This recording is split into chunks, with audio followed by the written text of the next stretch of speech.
Como vai? Sou pastor Isaac, sou pastor da Igreja do Evangelho Quadrangular aqui do Nato Vetoraz, em São José do Rio Preto.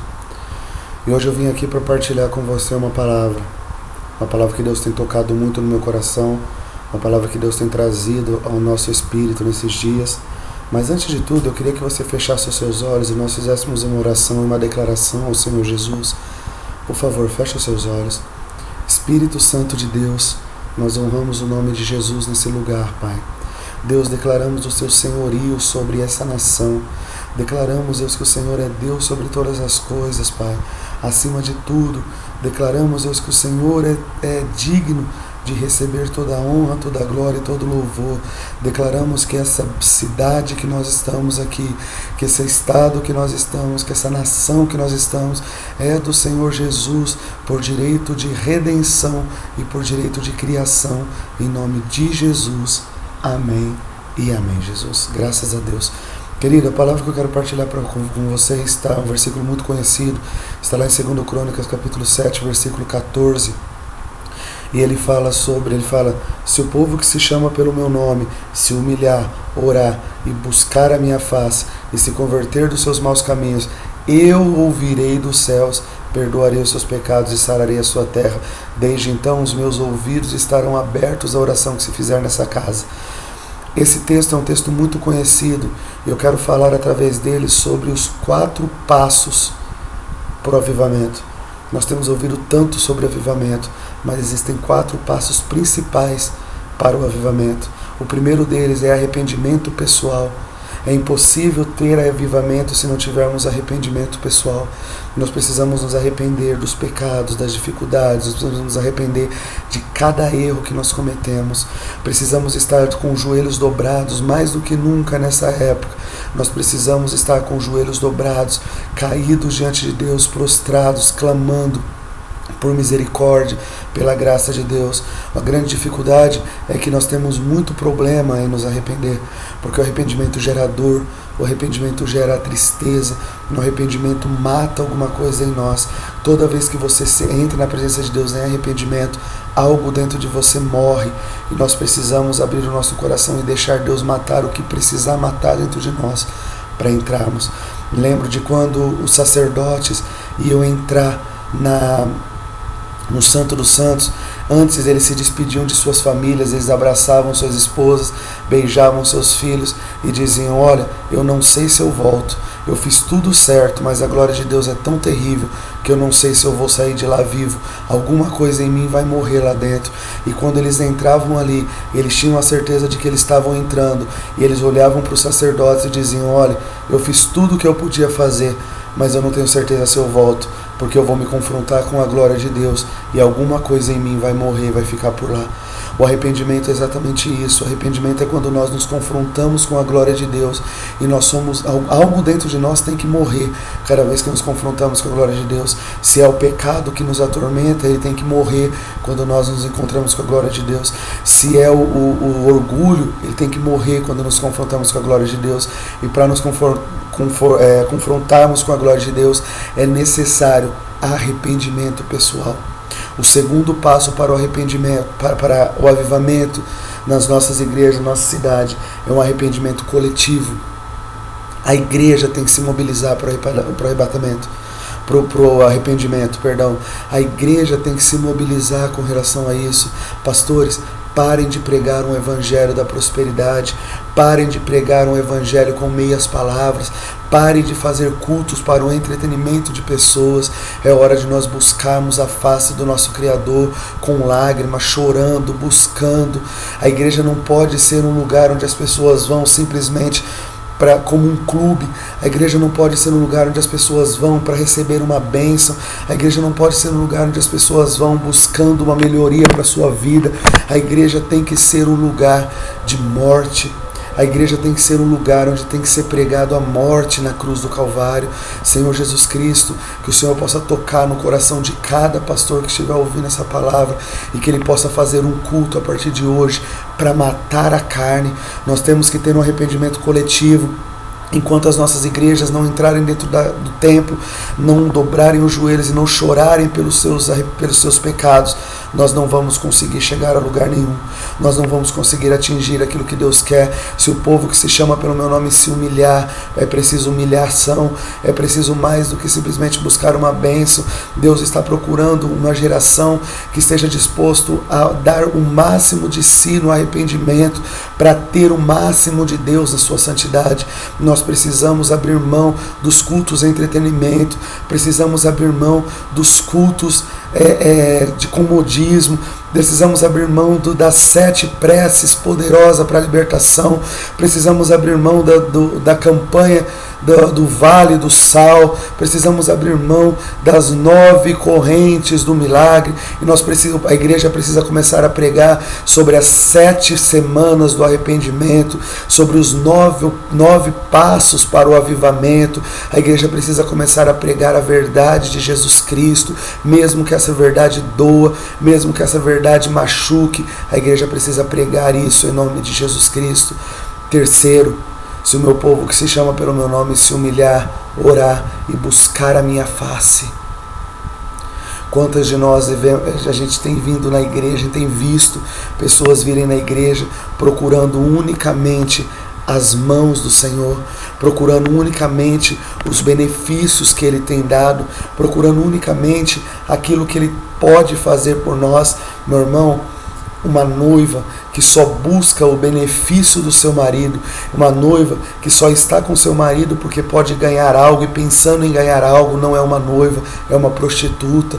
Jesus não veio por prostitutas, Jesus veio por noivas santas, que vão simplesmente pelo prazer de estar na presença dele, vão dizer: se eu ficar feliz, eu fiquei, se eu tiver saúde, eu tive, se eu não tiver, eu não tive, mas eu quero estar diante do noivo.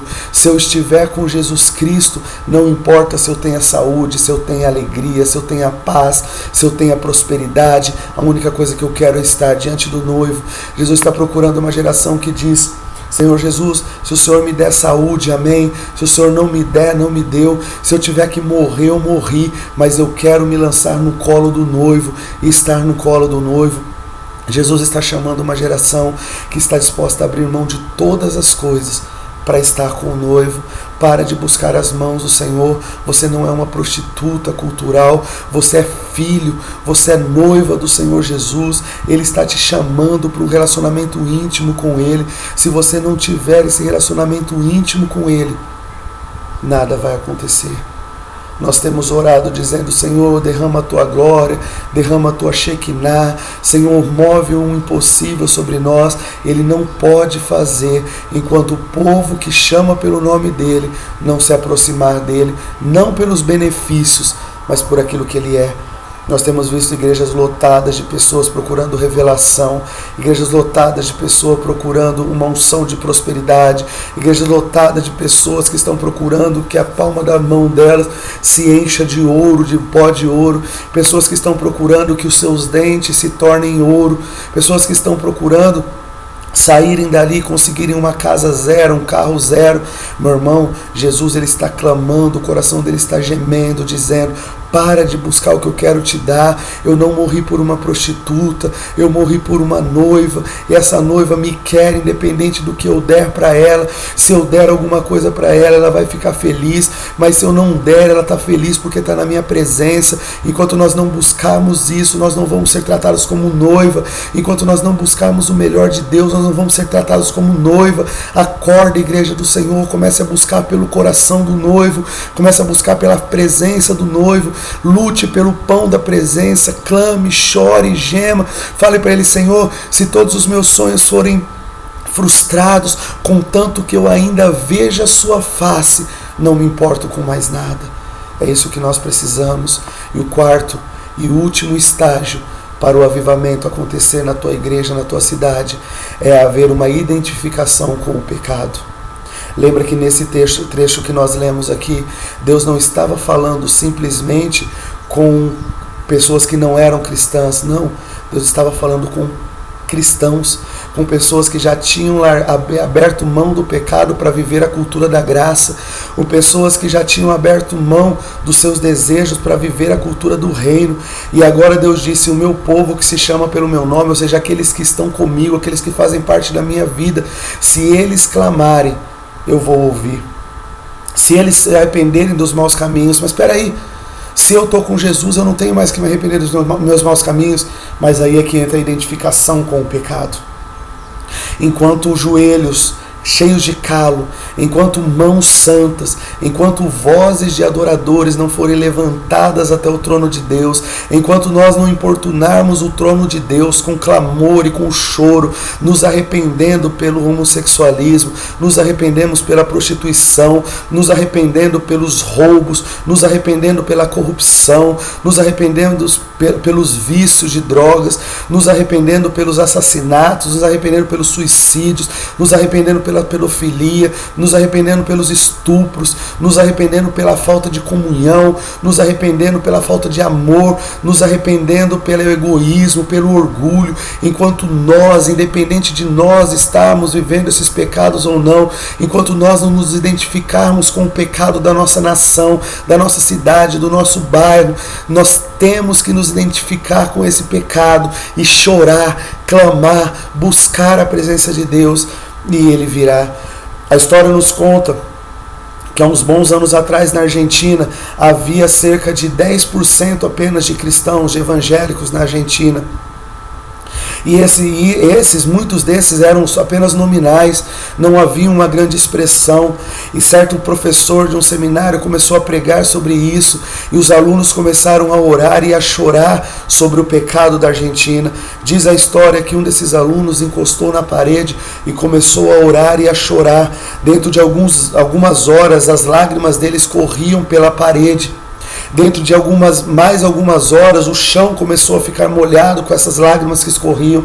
Dentro de algumas outras horas, ele estava sob uma poça de lágrimas e ele chorava. E a única coisa que ele dizia é: Senhor, nos perdoe pelo pecado da Argentina. Sabe o que aconteceu, irmãos? 40 dias depois, estourou um grande avivamento na Argentina, e esse avivamento tem tido frutos até hoje. Grandes igrejas estão se levantando em cima das lágrimas daquele rapaz que ousou chorar pelo pecado da nação.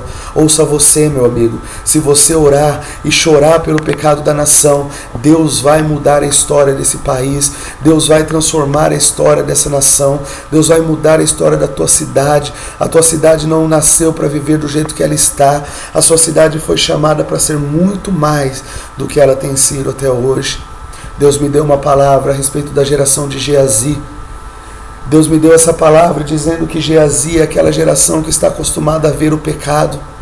Essa geração é aquela geração que está acostumada a ver a maldade, geração que está acostumada a ver as desgraças que estão acontecendo. Mas Deus irá levantar homens que irão profetizar sobre Geazi, e vai abrir os olhos de Geazi, e Geazi vai ver que entre o exército da Síria e a casa do profeta e a casa da oração tem anjos e anjos espalhados para nos proteger.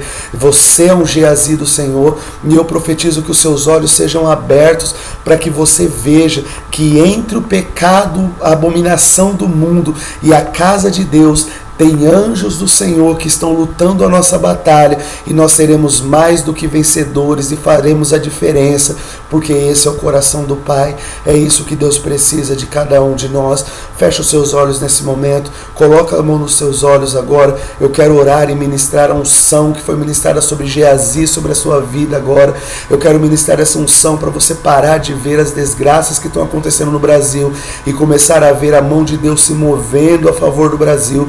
Você não vai mais reclamar da corrupção, você não vai mais reclamar do presidente, você não vai mais reclamar dos parlamentos, você vai simplesmente levantar a tua voz e ver que Deus está se movendo. Fecha os seus olhos nesse momento, fecha os seus olhos nesse momento. Eu quero orar por você.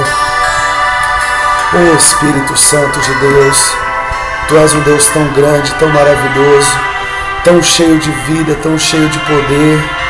Oh Papai, Te chamamos, Deus, venha nesse lugar agora, Pai. Eu convido a Tua presença nesse lugar, Espírito Santo de Deus. Ao Pai para conhecer seu coração. E pra minha surpresa, ele disse sim. Coloca a mão no teu coração e peça para o Pai mostrar. Eu pedi ao Pai para conhecer seu coração. E pra minha surpresa, ele disse sim.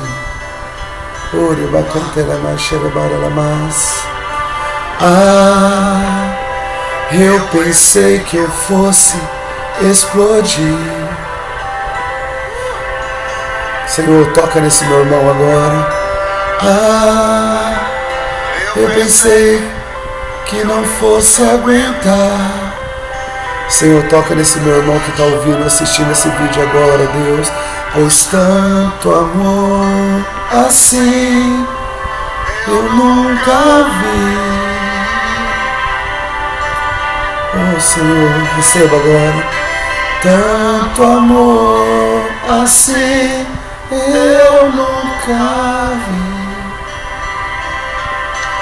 Receba o toque do Senhor na sua vida. O seu coração gemia, o seu coração gritava: eu quero perdoar.